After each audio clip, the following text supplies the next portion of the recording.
3, 2, 1. Is this thing working? Oh, I think it is.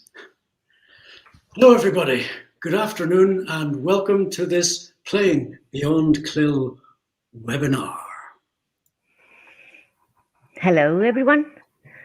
Today we're going to illustrate the Show What You Know event as an alternative way of assessing learning in CLIL context and beyond. We will look at different types of activities to try to help you make your teaching and assessment a little bit different and, if possible, more engaging and effective. But I think you are all wondering, who are we? First, we are members of an Erasmus Plus project called Playing Beyond CLIL, where institutions from 4 countries have been working together.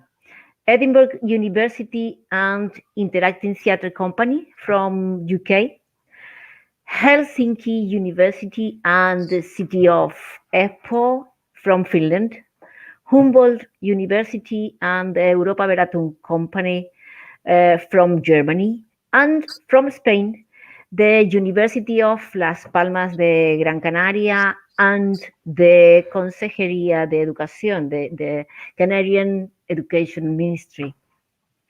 And this webinar is part of the intellectual outputs designed in this project.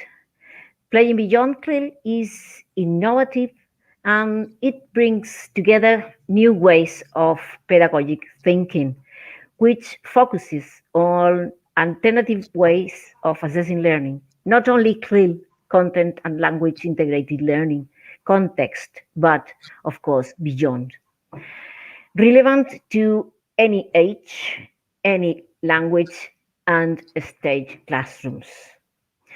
This webinar is a result of this philosophy, which has started from the design of a theoretical basis of CLIL to arrive at an assessment of learning through drama using Show What You Know techniques.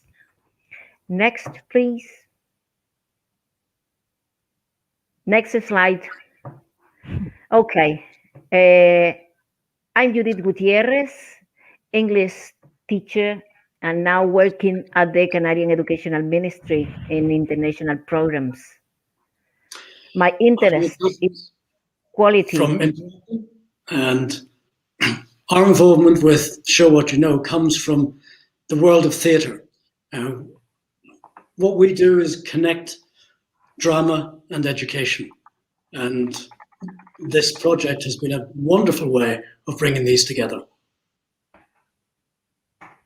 Hi, and I am Sergio Perez. I am a secondary schools teacher. I'm an EFL teacher. I'm passionate about CLIL. I've been teaching in CLIL context for many years, but I also work for part-time for the University of Las Palmas de Gran Canaria in a teacher training college. Good afternoon or good evening, wherever you are. My name is Patricia Arnaiz. I teach at the University of Las Palmas de Gran Canaria, like Sergio. I teach future primary teachers and future secondary teachers. Next. Next slide. Right. Well, our purpose today is to give you a clear picture of what a Show What You Know event is. We will try to do it through descriptions and examples. We will be looking at the flash mob, the panel show. Next slide. Okay, and the trailer.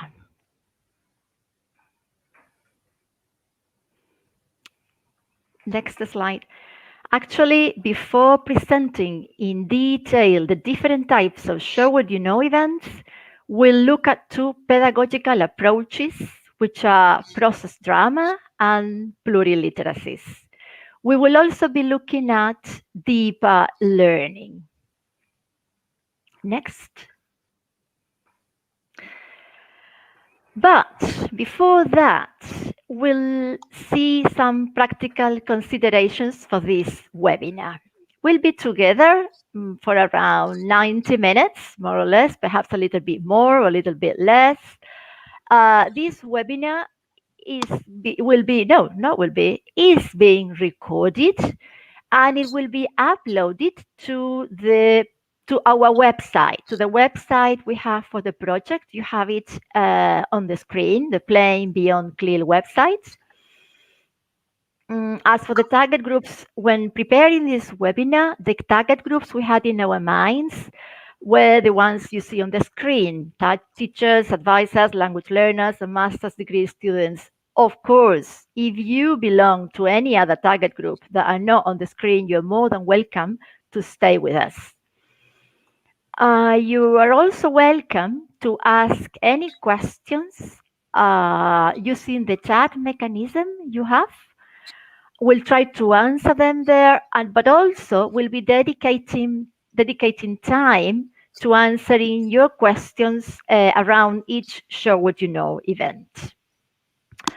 After the event, we will upload a frequently asked questions file to the website of our project that you can have a look at any time.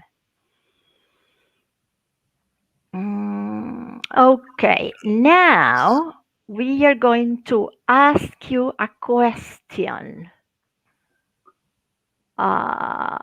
We will give you a link for you to answer this question we are going to ask you. We're going to use Padlet for that. Can you please, can we have the link in the chat? The question we would like you to answer when you join the link you're going to see on the chat is: have you used theater in your class? Exactly, that's the link. Could you please when you go to that link, can you please pin your answer to the map signaling the country or the city where you are today? Thank you.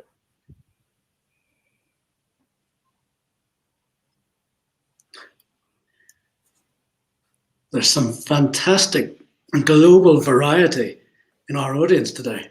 Really impressive. Yeah.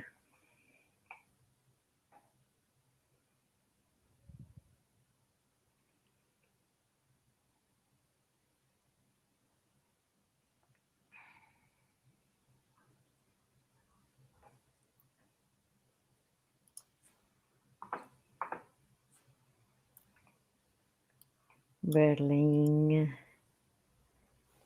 Canada, Romania, Finland. Wow, that's impressive, isn't it? Nice, very nice that you are all with us today.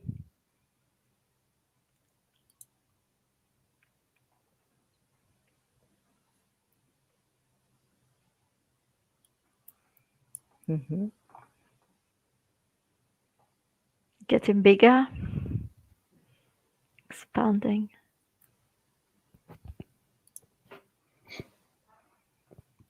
Right, quite a number.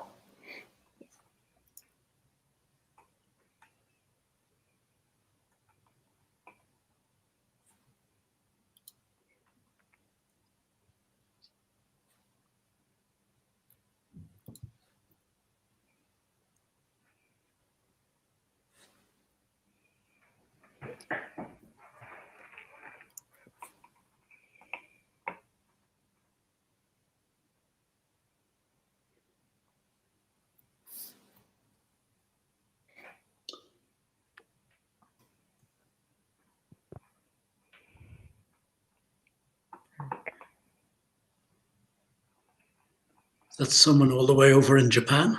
Yeah, Yeah. isn't it? And it did zoom out. It was like giving the impression that we were traveling all the way to Japan, wasn't it?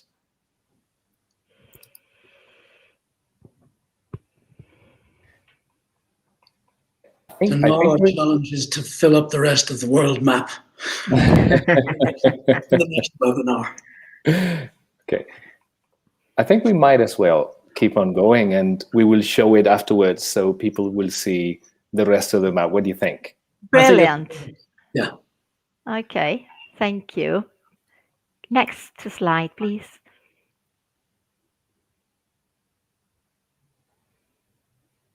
Okay, so what is a show what you know? It is an activity in which learners use their imagination, their creativity to show their understanding of what's going on. They can do that, of what's going on in the classroom, I meant. They can do that with the language orally. They can do it with their bodies, or they can do it in visual mode. Show what you know take well-known media formats. You will see that later. Ed will show you. As I was saying, show what you know take well-known media formats and connect them with different areas in the curriculum. There are two pedagogical approaches that I mentioned earlier that will be present in each show what you know. They are plural literacies and process drama. Next. But what is process drama about? Process drama is, as the name says, focuses on the process.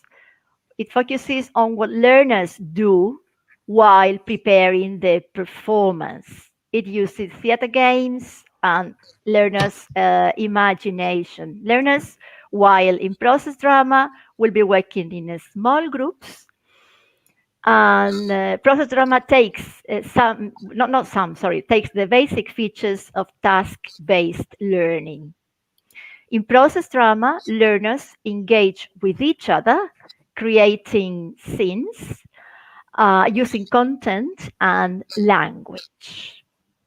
Now, plural literacies. What is plural literacies about? Plural literacies is about helping learners to learn how to use the language of subjects for different purposes.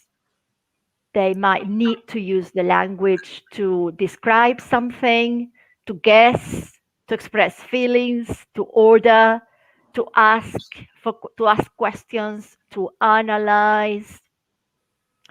It is when learners use the language in their own way that we say they are languaging. Next slide. Yeah, we have it there, languaging. When they show their understanding in their own language, or when their understanding, or what they are trying to understand at least. There's still another concept we also need in order to understand the Show What You Know event as an alternative way of teaching, learning, and assessing in the classroom. Judy. Thank you, Patricia. Okay, but when do we say deeper learning happens? I think the answer is inside these two words, deeper and learning. Deep learning requires learners to think and discuss in order to understand concepts and then apply these concepts to real life situations. In deep learning, learners relate or connect new ideas and concepts to their previous knowledge and experience. Deep learning also requires that learners reflect on their own understanding and their own process of learning. In comparison, deep learning is usually contrasted with surface learning that typically includes memorization, rote learning, and accepting information without further questioning. Deep learning is transferable learning that takes place when learners become able to apply their learning from one situation or context to another situation or context. Deep learning is also about building knowledge and refining skills and demonstrating understanding. When knowledge and skills become internalized and automatized, this signifies deeper learning. They are learning. Deeper learning is transferable learning that occurs when individuals become capable of taking what is learned in one situation and applying it to a new situation. For example, in the panel show you're going to play or see later with Ed Cousins, the knowledge of participants have of a given subject is put into a context of an entertaining debating format. So I think now you have a more or less a clear idea what a deeper learning is. So please, next slide, and Sergio. Yep. And all these concepts, all these ideas led to Show What You Know and Show What You Know events, okay? And we tried to build a narrative that would help us convey those kind of concepts. Complex doesn't necessarily mean difficult, but I mean complex in the sense that loads of features and loads of parameters are involved. So we try to convey it through some kind of a video, of a digital calling card that you will see in a second. But how did this all happen? Ed, can you tell us more or less how the whole thing happened? Well, or how it started? I come from a commercial background in the theatre. I'm constantly trying to explain innovations and to sell services to people. And in our normal world, in the old times, we did this with paper. Everybody liked to have a brochure and a catalogue and to look through it. And we thought, well, let's get with the curve and try to get ahead of the curve. If we're bringing new pedagogy and then innovating, let's also incorporate that innovation into all of our processes. So we thought a digital calling card is better than an old-fashioned flyer. So the digital calling card is basically a catalogue or a flyer, somewhere between the two of them, that can incorporate digital tools, that can have animation and can have voices in it. And that's what we created with this. And we also, in generating this calling card, we wanted to use the processes that anybody who was on our course in March will understand, that we work from a storyboard. We generate a storyboard. And in that, we slot all of the different bits and pieces that have to happen in our digital calling card. From there, we go to a script. That was storyboard, the script, and we also used one of our niche characteristics, which is personification. We took the concepts, the core concepts that Patricia and Judith were talking about, and we made them into characters. Sergio, would you like to say something about that? Yeah. So we went into a process of creation, in fact, to turn that script into something visual, into something, a narrative that anybody could follow. So we took Animaker, and we gave shoes to things like deeper learning, and we gave them face, we gave them hair, and we tried to link the concepts and the personification within the story, so that and we created it, and at the same time we tried to build a dialogue that would help us with those complex concepts, as we said before. And So sorry, it's- yeah, go ahead. you go from a story, it's a learning journey. You have characters, and these characters are the personification of the concepts, and they go on that learning journey together. And then we put voice to it. Like you said, in the animation, we clothe our concepts, and then we give them voices. And Sergio did a brilliant job in working on this animation. Yeah, it was great. It was fun, to tell you the truth, because it was, those abstract concepts becoming into life. It was really, really fun to see. It was hard work, to tell you the truth, because it's making it fit. Well, if you've worked with this, with videos and all that stuff, editing is a hard work. But it was fun. Yes, so the digital calling card is something that we can leave to people anybody who says, what's this all about? And we can say, click on this link. Can we click on that link? Yep. Next slide. Next slide.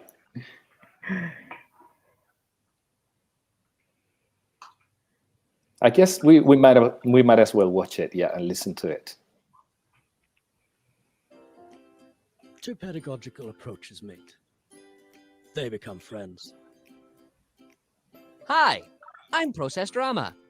I work through theatre games and promote creativity, teamwork, and task-based learning. Hi, I'm Plural Literacies.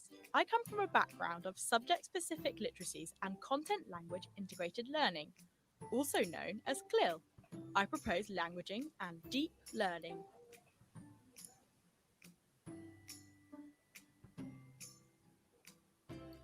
Together, they take a learning journey in the direction of a festival of assessment.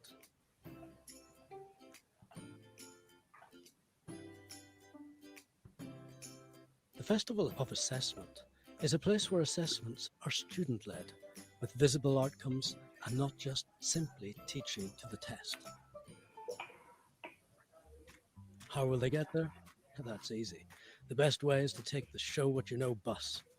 There's so many interesting stops on the way. Yes, a Show What You Know event takes process drama in a new direction.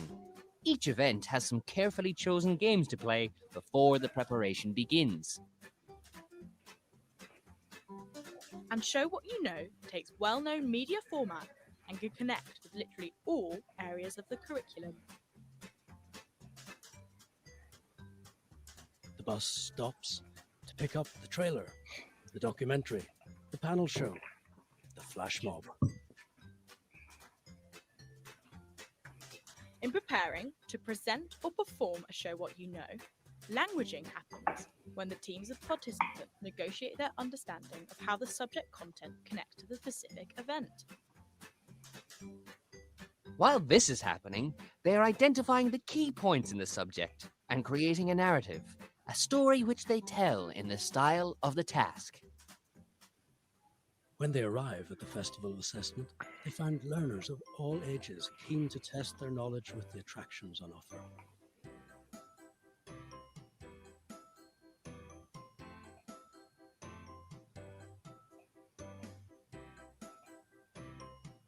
Look, there's a discovery event here that will help us find what we're looking for in an interactive way using multimedia clues.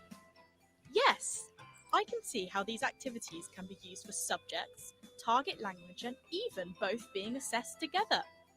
Creativity is nurtured at both individual and group levels. Learners and teachers are engaged in a cycle of learning conversations, guiding them towards peer-to-peer and self-assessment, while using current digital tools to capture and share the processes and products of their work.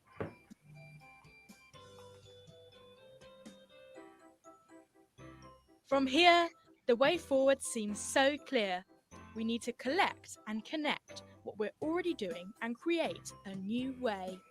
Yes, it's time for us to bring both learners and teachers together as active participants in how best to learn and celebrate their achievements. Taking to the air with imagination and vision requires careful preparation and planning. We need to enlist the support of our learning communities, from educational authorities to international partners, schools, teachers, learners, and beyond.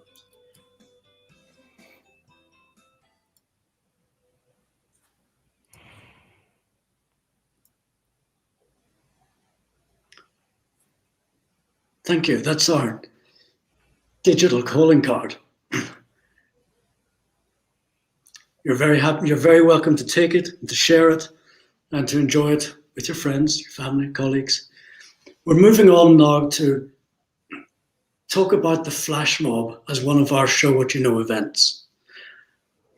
Now, the flash mob, many of you, most of you, will have an understanding of what this is. You come into a railway station or a plaza, and all of a sudden, people start singing and dancing. And most of the time, this is to do with a commercial campaign. That's what we see nowadays. Of course, the origins in such events took place earlier in modern times, in the 1960s with the agit-prop movement, where events which were seemingly spontaneous but were actually rehearsed took place on an unsuspecting public. We thought, well, this is a lovely way to connect people's learning with an opportunity to show it. The idea is that you create a song and a dance, or you create a sketch, a scene, a happening, which attracts attention of people not suspecting that it's going to happen.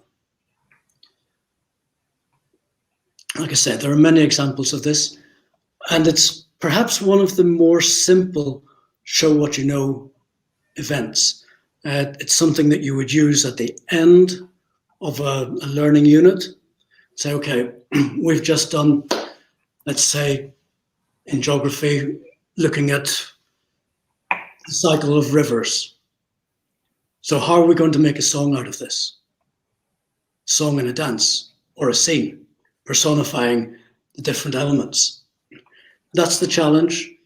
And then for the class, you're working on your storyboard. Set up a storyboard, from the storyboard to the script, from the script to rehearsal. In rehearsal, you're thinking about the space, the movement, everything, all the practical things that will take place in an event, in a performance. You then need to think about where that performance can take place to have its maximum impact on its target audience. We've used these sort of events in schools where we run our academies. And for example, we can have a class singing and dancing to welcome the morning intake of students, or when students are being picked up by their parents, or one class can create a flash mob and go into another and teach them about the things they've been doing that day or that week. The opportunities are endless.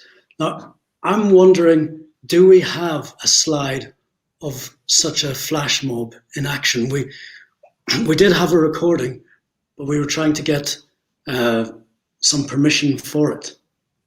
Not sure if that permission came through.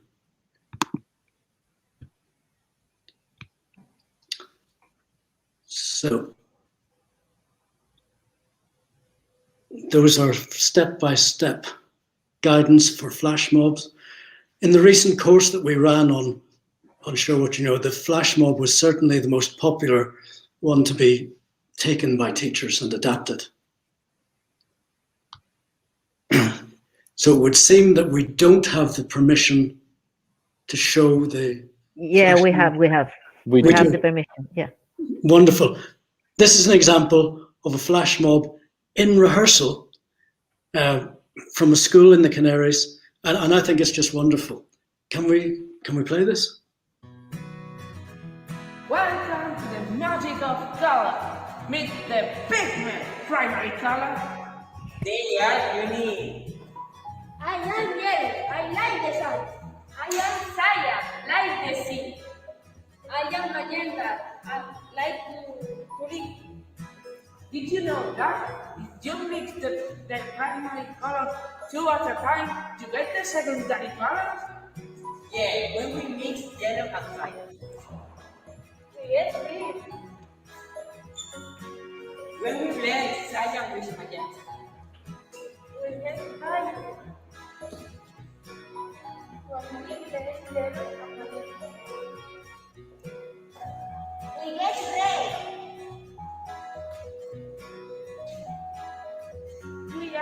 category color, green and red.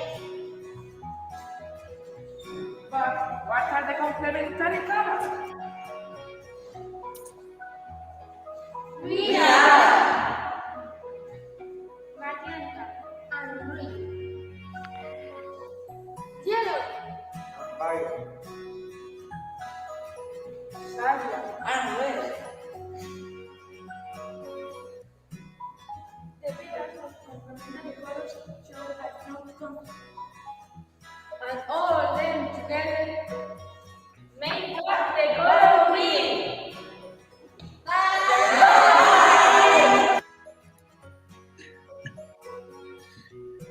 So we can see an art class actually using the language and the concepts coming together in a performance.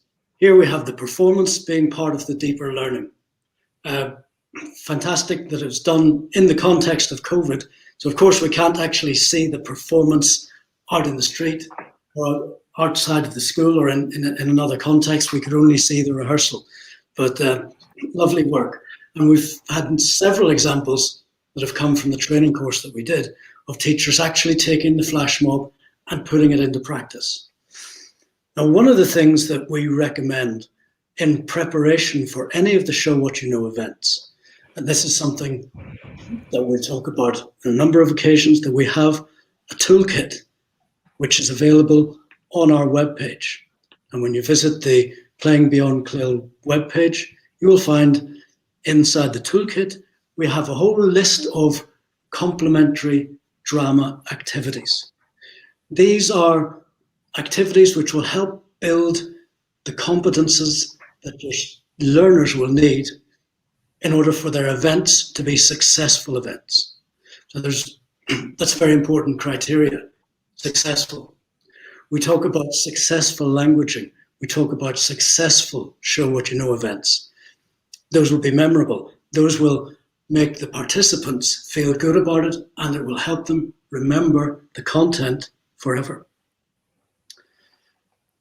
We're going to now try something which I've never tried before, which is to practice one of these complementary drama activities, which works perfectly well with the flash mob. Ed, sorry, but before we do that, could we have some interaction with the people who are watching? I mean, there are some questions, some comments that we may have now a moment to comment. What do you think? Now or never. Super. All right, thank you so much. Patricia, can you go for it? Yeah. Thank you, Sergio. I think there's just one question. Yeah. It's by Really interesting. Ron. Sorry, I didn't get the surname. Ron Moraine. Moray, yeah. He referred to the obvious connection between deeper learning and project-based learning. Of course, it's just like it's not just like, but it's as it happens with task-based learning. Whenever we give learners the chance to associate ideas, to connect knowledge, to discuss, to reflect upon what they are learning, there's deeper learning going on, or deeper learning happening. So yes, of course, as you very well said. Thank you for the comment. Okay, and I'd just like to follow that up by inviting more comments and questions. Now, we are paying attention. We will give you your opportunity to contribute. Back to where we were. A supporting activity for the flash mob. This one is about adapting content of a class to the structure of a song. The song we're going to use is simple and very easy to run. It's called the Do Run Run. Very old. Yeah. A do run, run, run, a do run, run. And what we're going to do here is we're going to use the content of a class on the 6 Wives of Henry VIII. Now, we've prepared a Miro board with some of the content and language that we'd like to use. Sergio, are you able to share the Miro that we prepared? Yes, of course. There we go. Thank you. So hopefully you can all see this. On the left, we have Catherine. Is there any chance we could see this a little bit bigger? Yes, of course. Coming.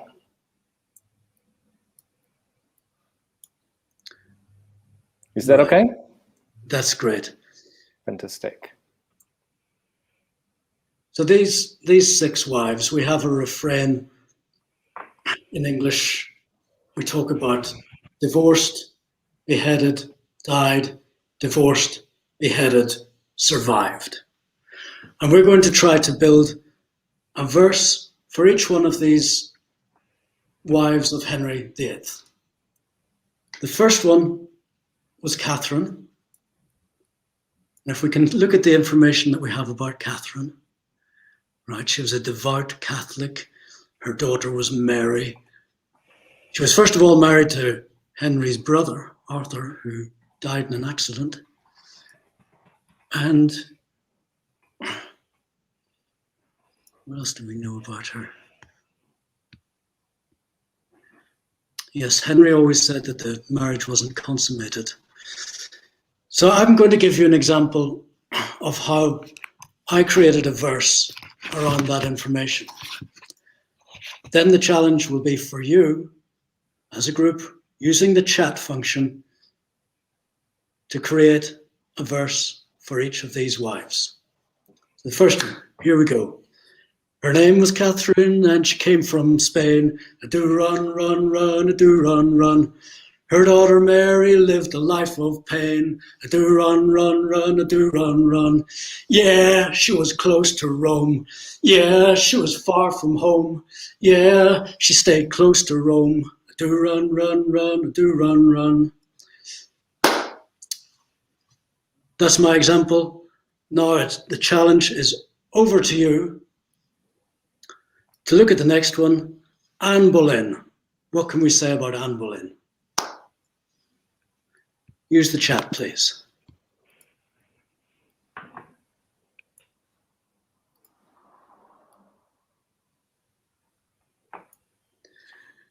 So we say her daughter was Elizabeth. She more or less caused the Reformation in England and the break from Rome. She was a lady in waiting. I can tell you as well that her first language was French.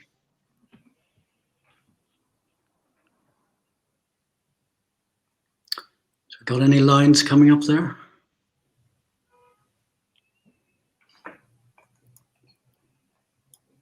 It would take some time still. Yes, of course, she's perhaps the most famous of all of the wives. There's so many films made about her.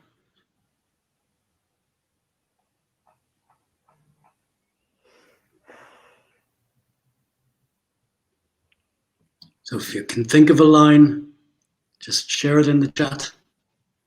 See if we can make the song.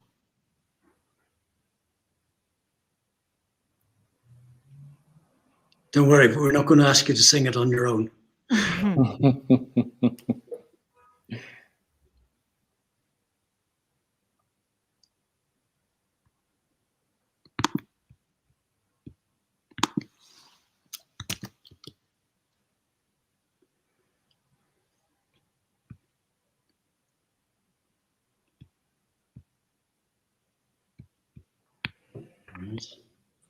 All the creative processes going in. Oh, thank you, Ron. That would be an opening line, wouldn't it? Poor Anne, she lost her head. Do run, run, run, do run, run.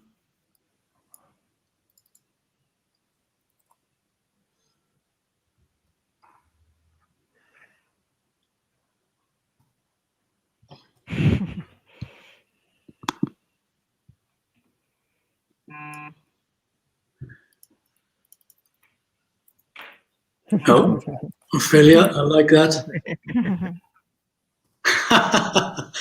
Brilliant, Stefan. So that could go something like, Anne Boleyn, she was a lady in waiting. Do run, run, run, do run, run. She separated England from Rome. Do run, run, run, do run, run. Daughter Lizzie wept on fine. No, I didn't get that down. Oh, there's another one coming in there. First, Henry wanted to lay down with her. Well, he did, yes. He wanted to do that with all of them.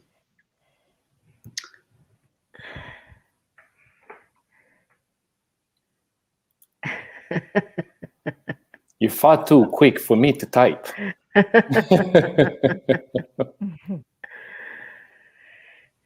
So I like this line from Stefan. Daughter Lizzie wept. Yeah, daughter Lizzie wept. Yeah, daughter Lizzie wept. Yeah, daughter Lizzie wept. Do run, run, run, do run, run.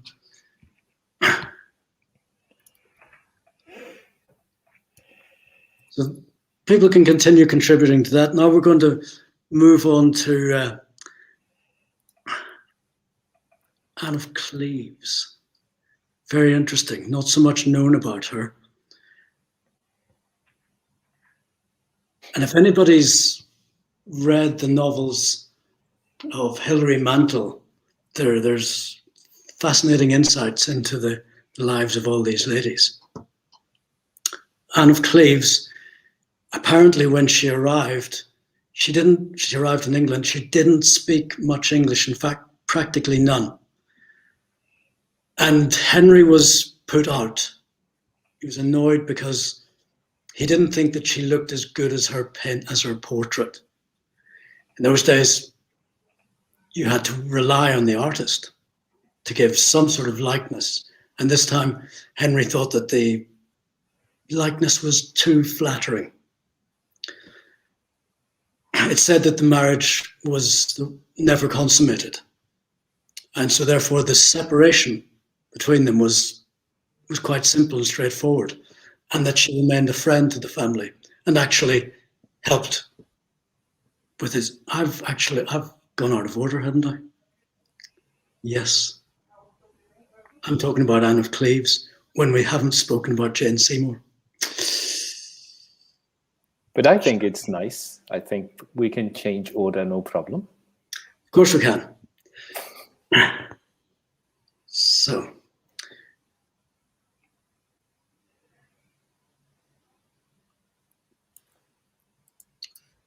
See if we can get a line for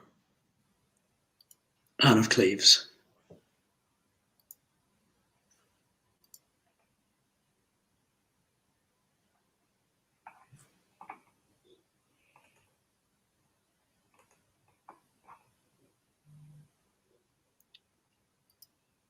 So Anne's divorce was one of those friendly divorces. They remained on good terms. And as we say here,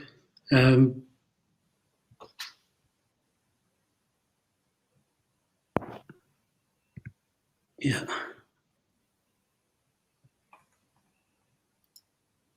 Speaking German. Henry wanted to consolidate his Protestant credentials in marrying her and also connecting to the German money that was very interesting to them at the time. Some lines are coming through. People are quick. Yes. Oh, this goes very well. Stefan is picking it up here. This is the song. Anne of Cleves spoke German. Do run, run, run, do run, run. Anne spoke German to her man. Do run, run, run. I was just thinking. Yeah, she spoke German. Yeah, it was to her man.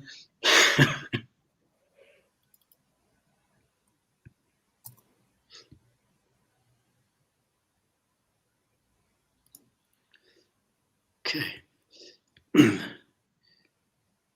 So perhaps, Sergio, if we can go back to the lady. Absolutely. Jane. To Jane Seymour. She was the king's favorite, as she actually gave birth to a son.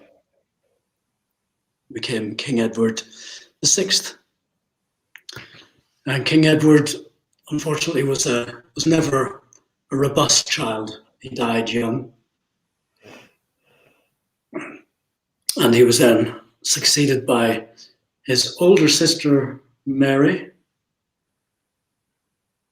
Very unfortunate, that's why we talk about. She shared a lot of pain, she burnt a lot of people. And she was replaced by her sister, Elizabeth. I love that. Coming from a teacher in Nova Scotia, Anne was not on Instagram. do run.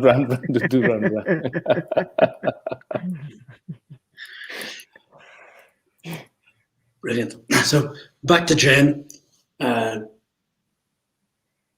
Mother of Edward, mother of a king, the only one to actually please him. She was Henry's favorite. She was the only one of the 6 wives to be buried a queen.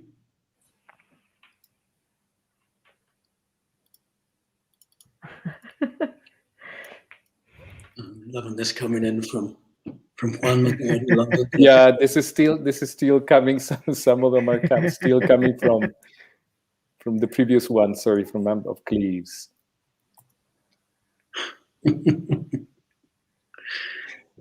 Okay.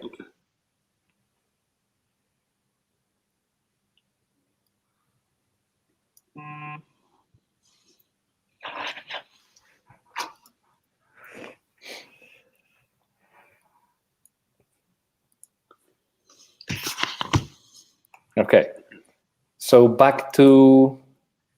We're going to Jane. Jane Seymour, yeah. King's favorite. There's a very beautiful song by the Bothy Band about the death of Queen Jane. I'll have to share the link somewhere.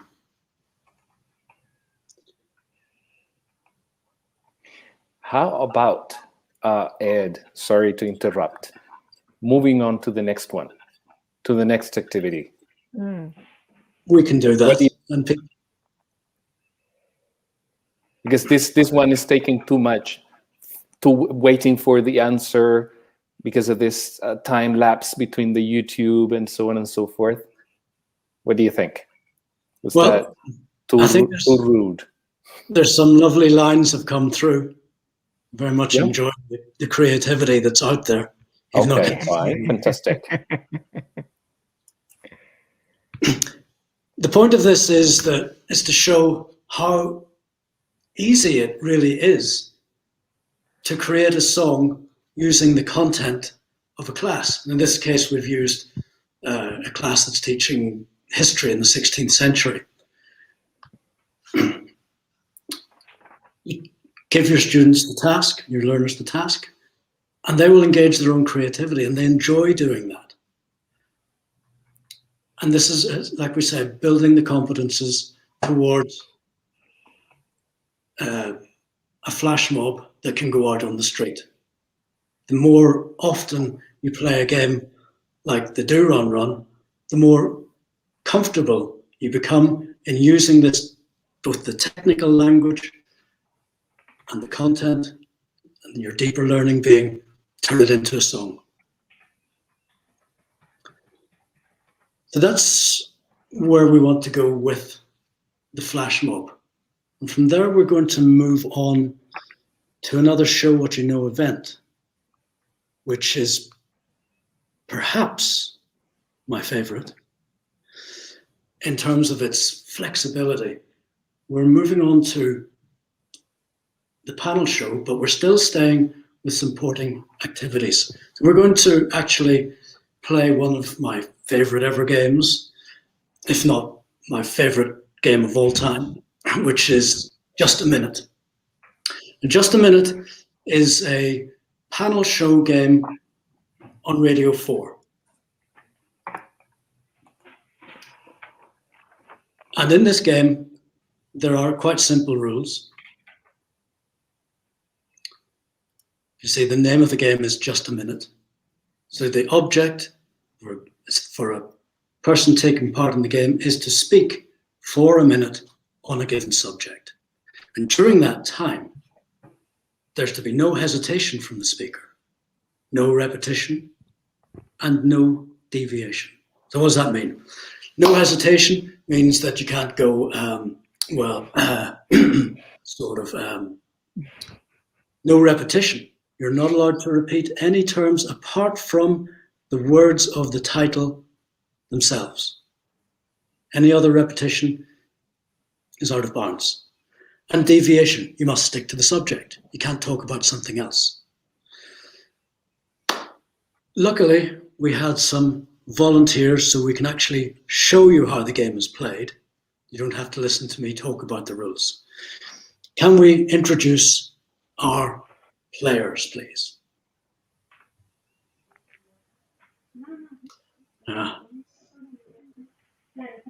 Right. Brilliant. So we have Noelia, we have Juanma, and we have Adriana. Brilliant. Well, welcome to Just a Minute. Now, for the people who are watching who don't know the game, I strongly advise you to check it out. It's very funny. In the game, points are scored by the players challenging each other. When they hear a mistake, when they hear a repetition, when they hear a hesitation, when they hear a deviation, they challenge the other players. And if their challenge is correct, then they get a point. And they continue with the subject with less seconds. So you get points for a correct challenge. You get points as well for speaking when 1 minute is finished. You also get a point if there has been an incorrect challenge while you're speaking. So those are 3 ways that you can get points. Occasionally as well, I might decide to give someone a point just because I like them, or I like what they said. Yeah, and my phone number with if you want to send me bism and stuff like that, it's available as well in the chat. I just sent it, Ed. Thanks. Keeping the time, we have Sergio, and keeping the score, we have Patricia. Now, we may play 1 or 2 rounds here, and the subject, I'm going to ask Adrienne to begin on this one. The subject, I'm going to ask you to talk for just a minute on. Subject is kings and queens. You have 1 minute to speak about the subject of kings and queens, starting now. Well, to start, I would like to start talking about the queen of my house, which is definitely my dog. She's the one that decides when do I need to go out, when do I need to stay home, and when I can even be on a video call like you today. On the other side, we got the king of the house, which is my cat, which is also ruling the house and never taking into consideration what the dog says. So finally, we got the king of football, which I consider Lionel Messi, and also that would be Finally, yes, that's a correct challenge for hesitation, Juanma. I thought there was never going to be a challenge there. There were a number of possible hesitations, but you were being very kind. Sergio, how long do we have left? 17 seconds. How many seconds? 17. 17 seconds. Juanma, on the subject of kings and queens, you have 1 point for your correct interruption. 17 seconds starting now. In this time, I'm going to talk about those famous people. Normally, throughout history, they've been on top of the power in the ruling spaces, ruling places, ruling countries. Repetition. They've been. Thank you. Yes, that's a correct challenge of repetition of ruling. Well pointed out, Noelia. That's a point to you for a correct challenge. And Sergio, how much time is left? Oof, Only 3 seconds away. 3 seconds left. Noelia, on the subject of kings and queens, starting now. King and queens are the basis of our policy. Hesitation? Sorry, the timer has just gone off, Time. which means that's a minute is up. Noelia was talking when the minute finished, which means that's a point to her. She also gets a point for the correct challenge earlier than that. So at the end of round 1, Patricia, can you tell us about the scores?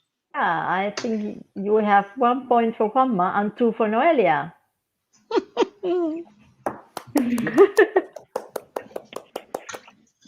So the person who spoke longest didn't get any points.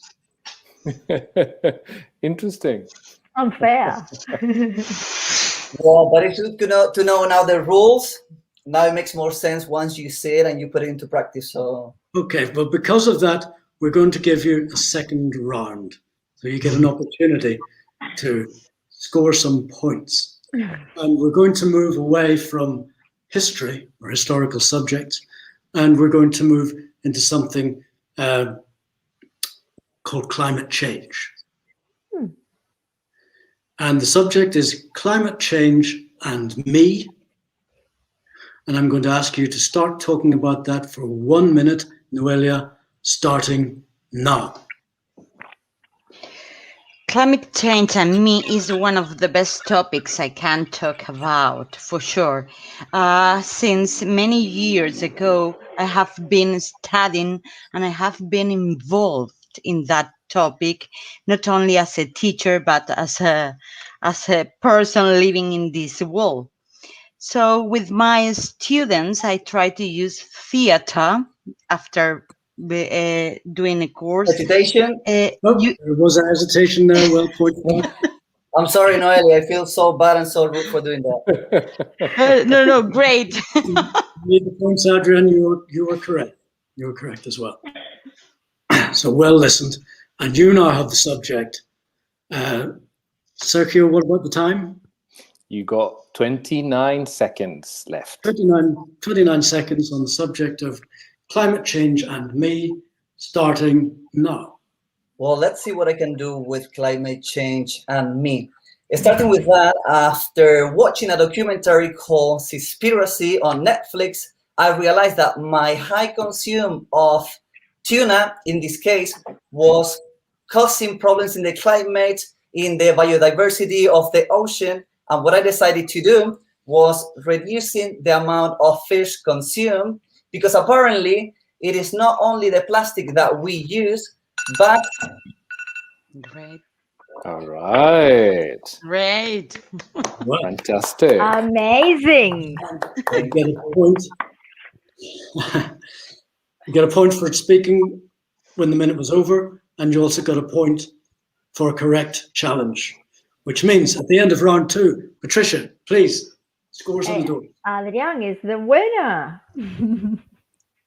no, I think I've got 2 points, right? And Noelia as well, isn't it?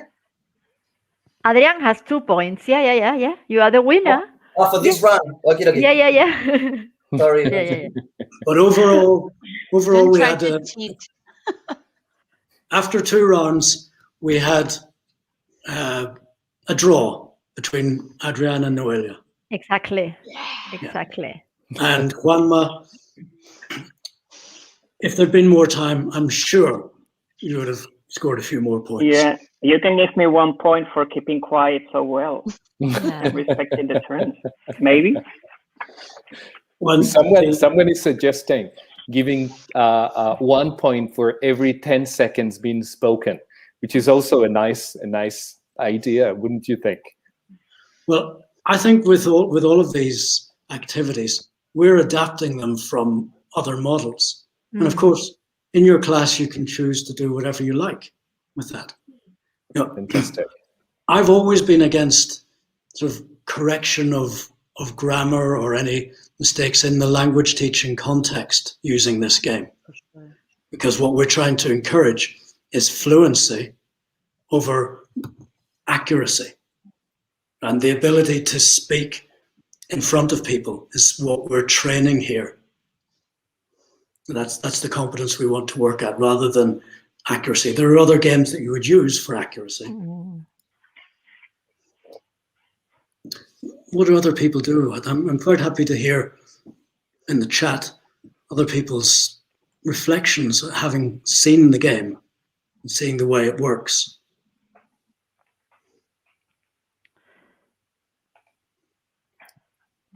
They will be coming.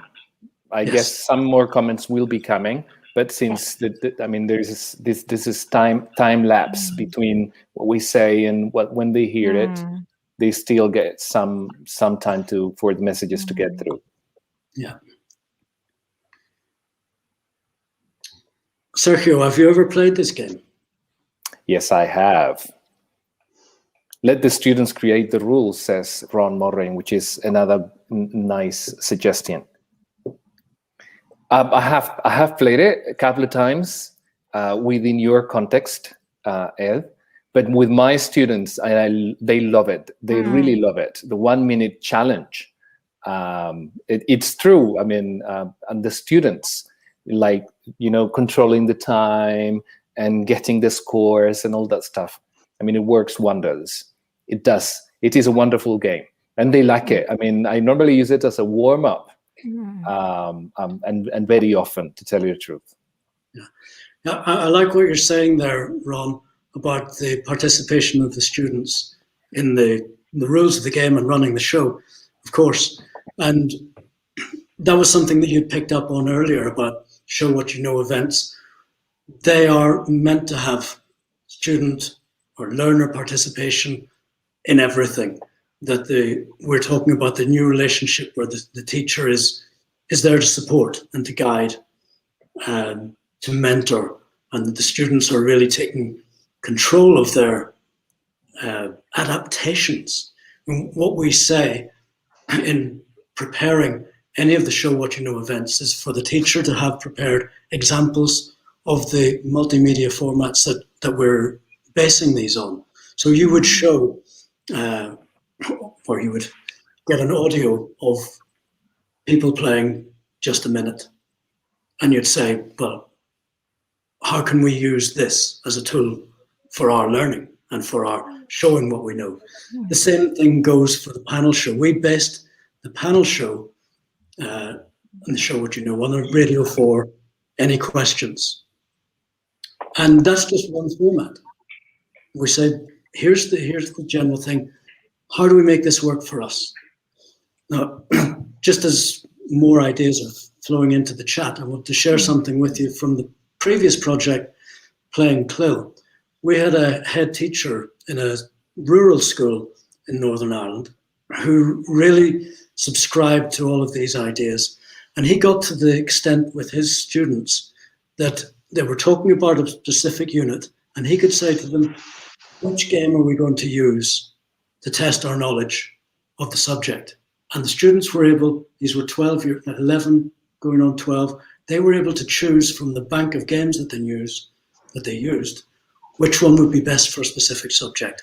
And that's where we'd like to get with the Show What You Know events, that students are familiar with them and they can say to the teacher, what about this for that?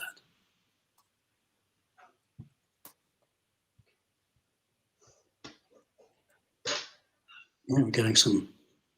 Yeah, some really nice comments. Yep.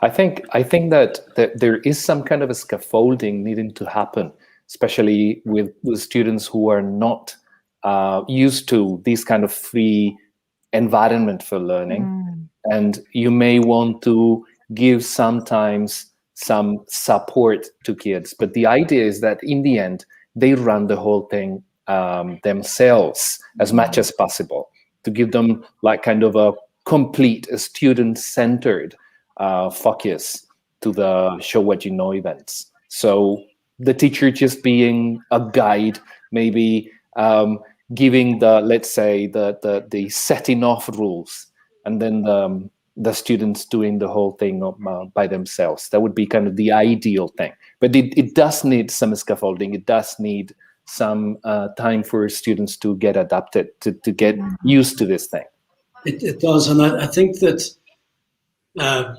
depending on the Show What You Know event, there are different sorts of guides, different moments when scaffolding takes place.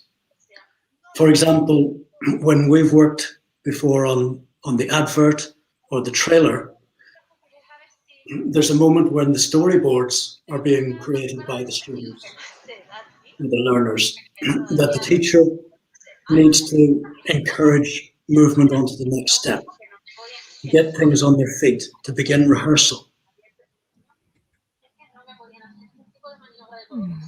The question there, what if grammar is completely ignored? That's not what we're suggesting here, not what we're proposing. The aim of that specific activity is to work on fluency, but we're always saying that the games give another sort of opportunity for assessment. When you're listening to your students play just a minute and you're hearing often repeated mistakes that are, there can be mistakes that are in the moment because you're nervous about playing the game and being on the stage in the spotlight. And there are other mistakes that you will know are because we need to go over that. We need to check that. And that's why the games, even though you're saying we're not checking grammar here, you are. And it's also the thing about scaffolding, as I was saying before.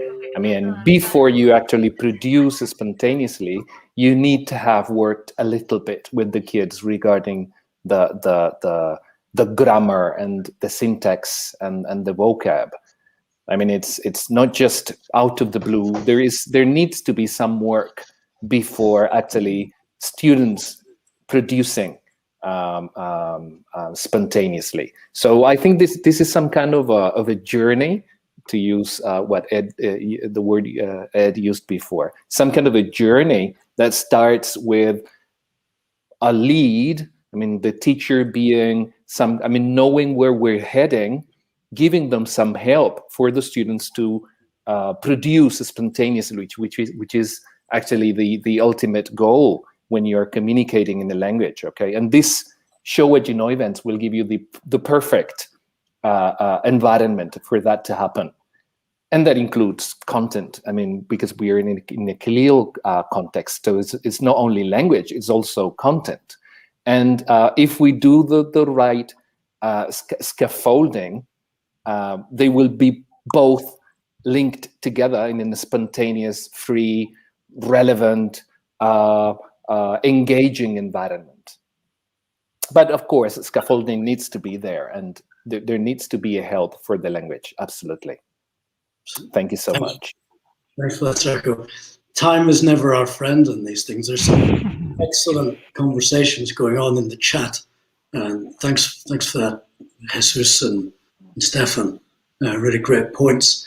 And what we were looking at there was what we're calling a supporting activity towards building up the competences of the panel show. So if we can just move on to the panel show to the next slide, please. We used Any Questions, the BBC Radio 4 format, as the model for the panel show inside Show What You Know. And the way this works, it's absolutely brilliant. You choose your subject. Then you ask your class to form the questions. They make the questions, then they choose from their group who will be the panelists. They also choose who from their group, they can also choose the teacher if they want, will be the host. Who's going to introduce. You also can have a role of a person selecting the questions. Right? And then, depending on the context, you have an animator who gets the rest of the class behaving like an audience in a live radio event. Just as I was talking about those rules, there's again, these questions coming in are excellent, right? The sort of questions that we wanted to hear. The assessment of Show What You Know events should be transparent. Yes, it shouldn't necessarily be hidden. That's the idea, that this is a collaboration between the teacher and the learner.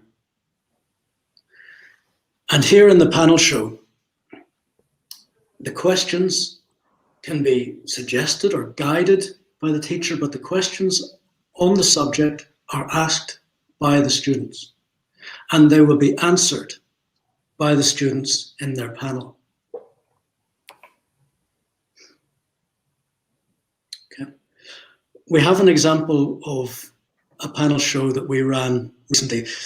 I have to apologize that some of our examples are not as varied as we'd like them to be, and this is because we haven't been able to interact with people in ways that we normally would, for obvious reasons.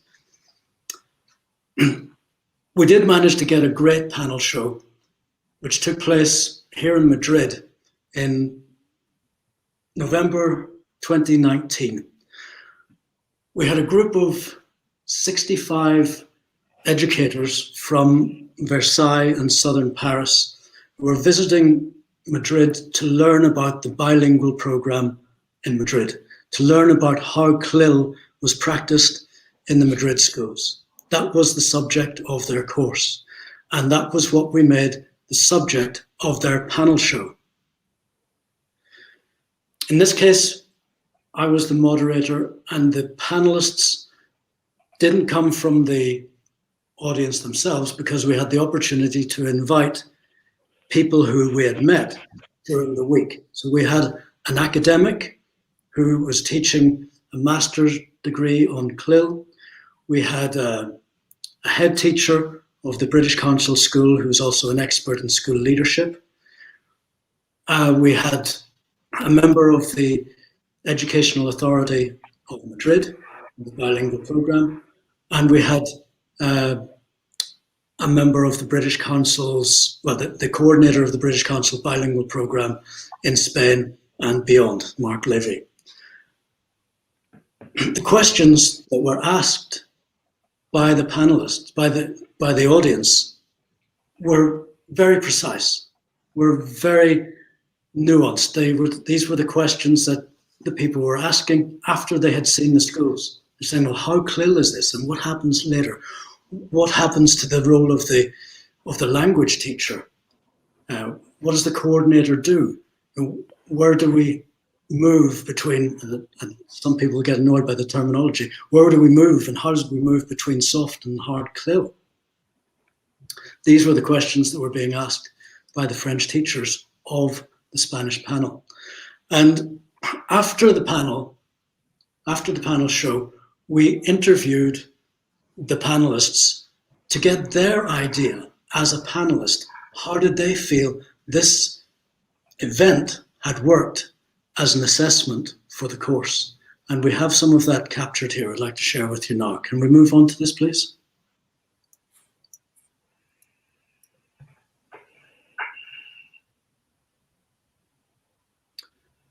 Yes, so the first speaker we have there, the first on the left, this is Miriam Jimenez, who's an academic working at the European University in Madrid. Which brings me to a question I'd like to perhaps to answer for us first. When you're going to guide some of the teachers who you're working with in the use of a show, what you know, and a panel show in particular, what advice would you give them? Yeah, that's a very interesting question. I myself have been trying to implement this kind of active learning in the class, and I know how hard it is. I was thinking, listening to Mercedes and Mark, I was thinking about the fact that we need courageous teachers who are really passionate about what they are doing, because otherwise it's almost impossible, because learning by doing is really hard. It requires time, effort, training, but it is also fun. It is very rewarding. It is very motivating, both for teachers and for students. And my only advice would be do it.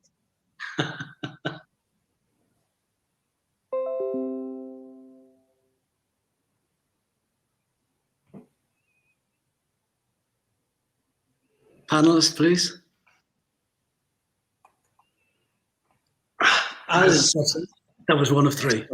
Educators, how did you feel this worked as a learning event? Mercedes, had you ever tried this in your school before? Not in that exact format, but having been through it now a couple of times, you can see how it actually allows people to think through some of the issues and their own personal take on those issues, as well as to benefit from hearing how others explore different aspects. So it deepens their own knowledge, but it also makes it broader because they're exposed to different viewpoints and different experiences. And I think that out of that, a certain energy was generated in the room, and you could actually see how passionate they were about wanting to understand and finding the evidence to make well-informed decisions. So it was very energizing. Lovely. Can we now have the third speaker, please? I'd like to ask Mark, when we think of this as a learning event or as an opportunity as well for dynamic assessment to take place, where does that happen in an event like this? I mean, I think it happens especially, it's the whole process is important, and it happens especially, I think, in the preparation, doesn't it, rather than the event itself. The event is a way of showcasing that learning, if you like, and showcasing what's come out of it. But in the work that goes into creating the questions, whether they're done individually or they're done as a group, in the thoughts that go into deciding what you're going to ask, what you know, what you need to know, how you're going to express what you want to ask, and then I suppose on the day, how you react to the answers if you're given the opportunity to respond.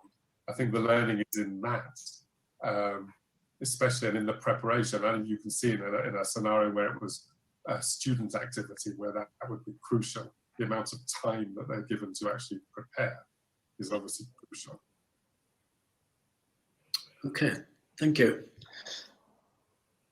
Hopefully this presentation has given you an idea around the panel show and how to actually run a panel show as a learning event, which also gives opportunities for different sorts of assessment taking place. See, we have got an interesting chat going on about the way assessment takes place. And this, of course, has been a major part of the work of this project, to explore the kinds of assessment and the timing of the assessments that can take place in the different events, because the different events have got a different quality to the assessment opportunity that are taking place.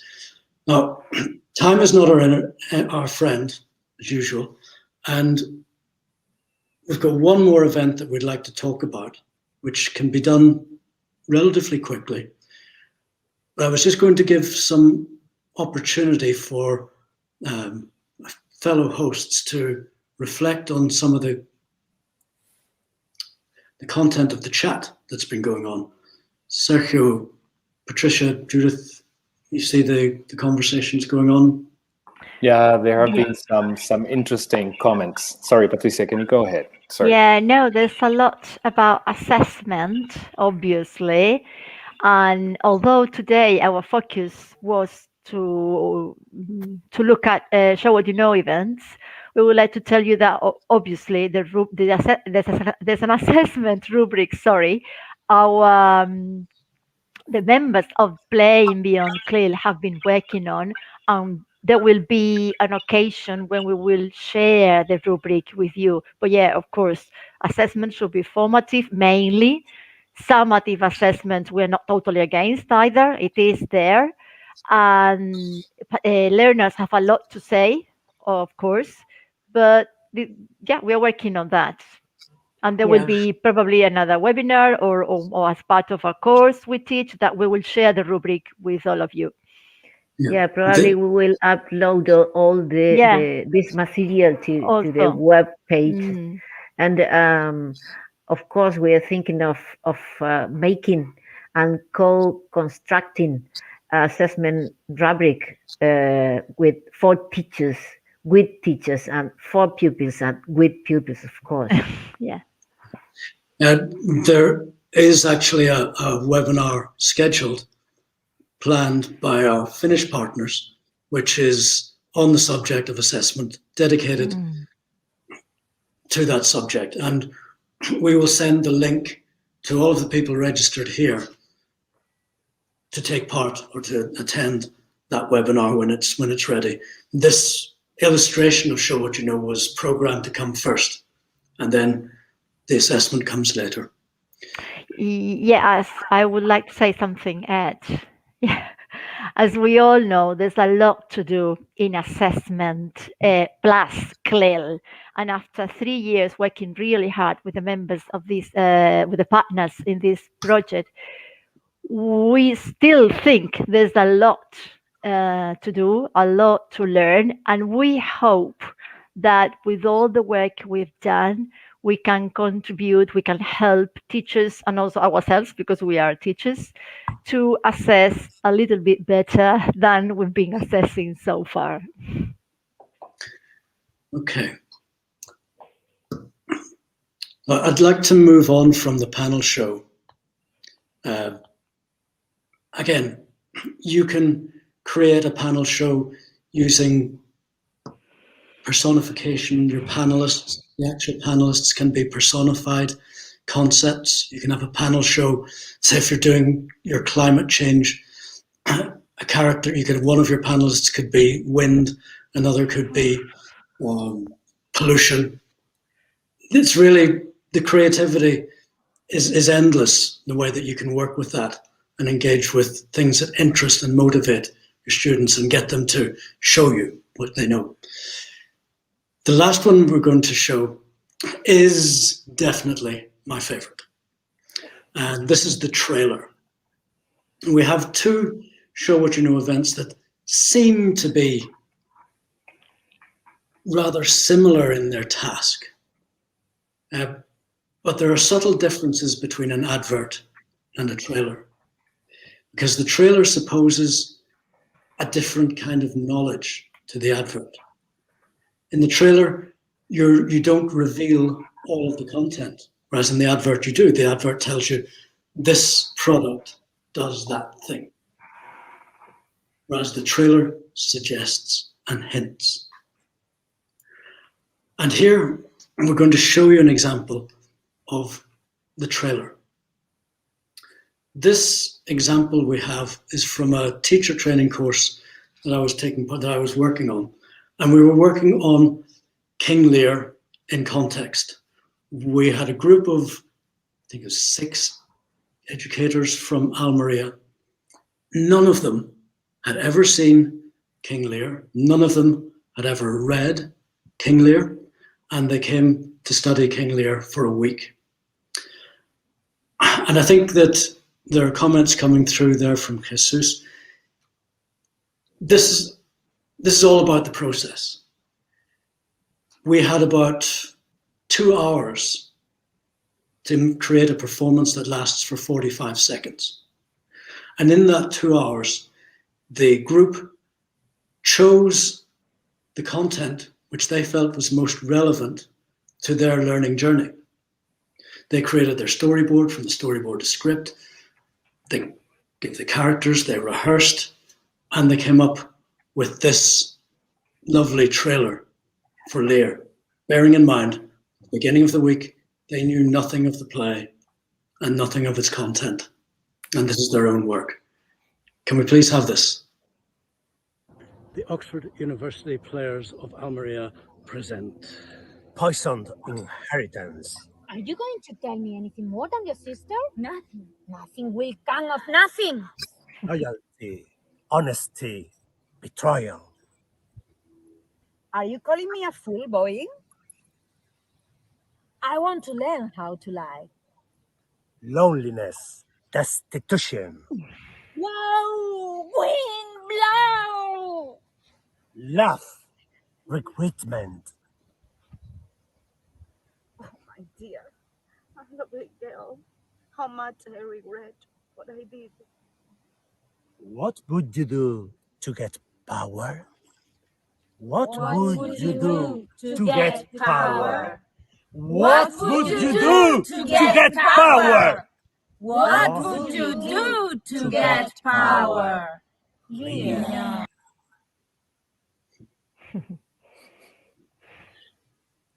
Yeah. So, in creating their story, they selected the moments that they wanted to portray, the things that brought the meaning of the play across strongest to them. And here we see that you can make a trailer for any piece of content that you're working on. The scripting is connecting with the language and the subject perfectly, and then put into this multimedia format, which is the vehicle for the deeper learning going on. There are trailers and adverts and panel shows and flash mobs taking place in schools around Europe. We want them to be taking place in schools around the world. Now we have our first worldwide audience. And I'd like to thank you very much for staying with us, for participating, and being part of this ongoing community. There's more soon. Perhaps Judith, Patricia, you would like to tell us about the next steps. Okay, I think now we're going to have a Mentimeter maybe. Yeah, before going. Yeah, we would love to see. We would ask you to give us some feedback on. I mean, a very easy kind of feedback. Okay, just to log into menti.com. Well, you don't need to log in. Sorry, just simply type menti.com, and it will ask you for a code, and to give us 2 words associated to what we've done here today.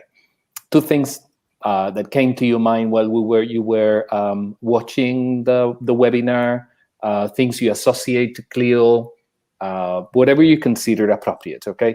2 words would be nice, okay?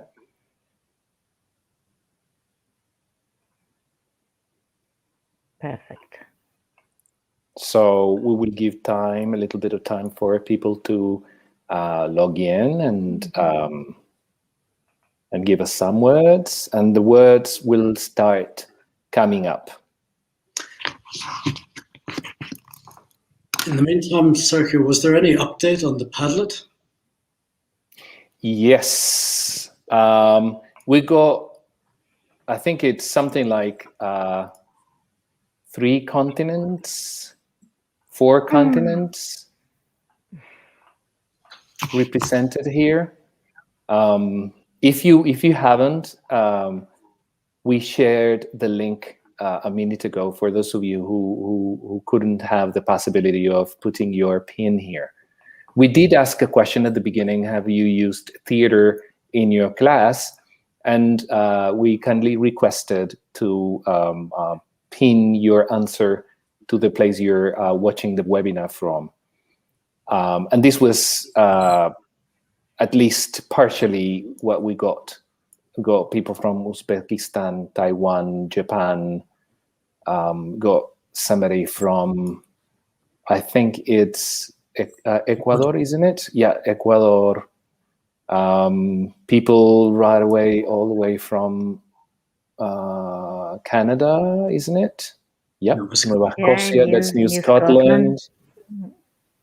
I mean, lots of buddies from the Canary Islands, right? People from Germany.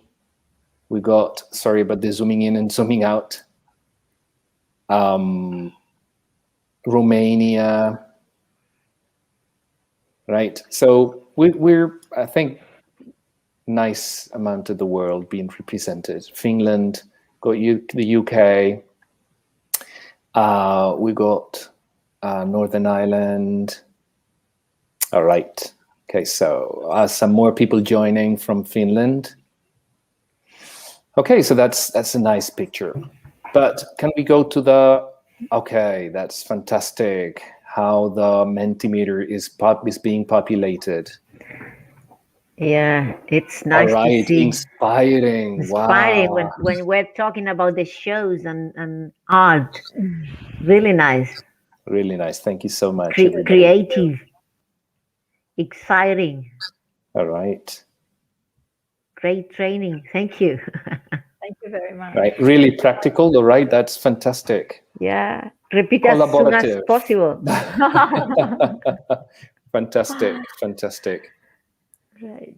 The inspiring thing is really, really nice word. Thank you so much. Yeah.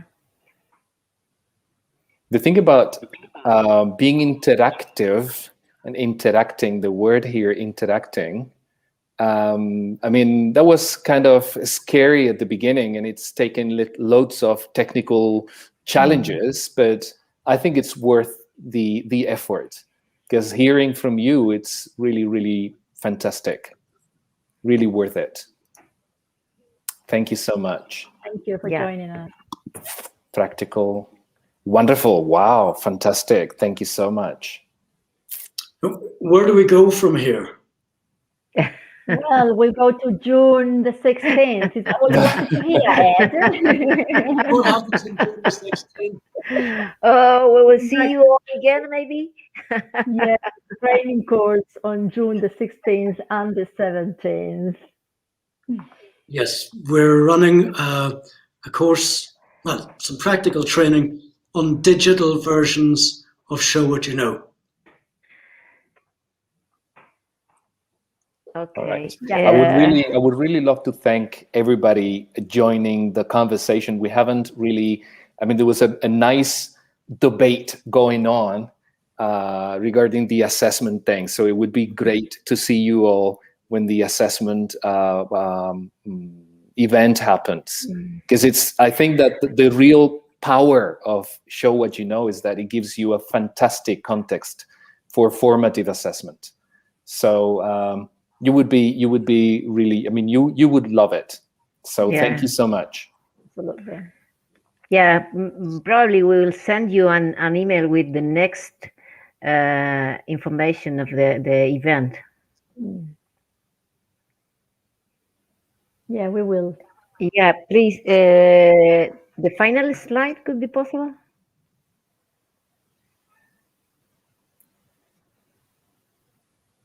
Okay. This is our next training event on June 16th and 17th, and we hope to see you there, of course. Thank you for joining us, everyone. Yeah. Thanks to Thank everyone. you very much. Thanks, everybody.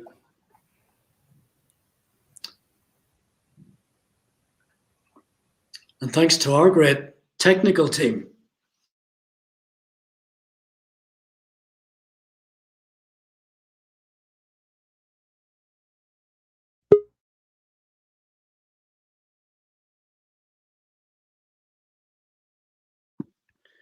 Thanks to our great technical team.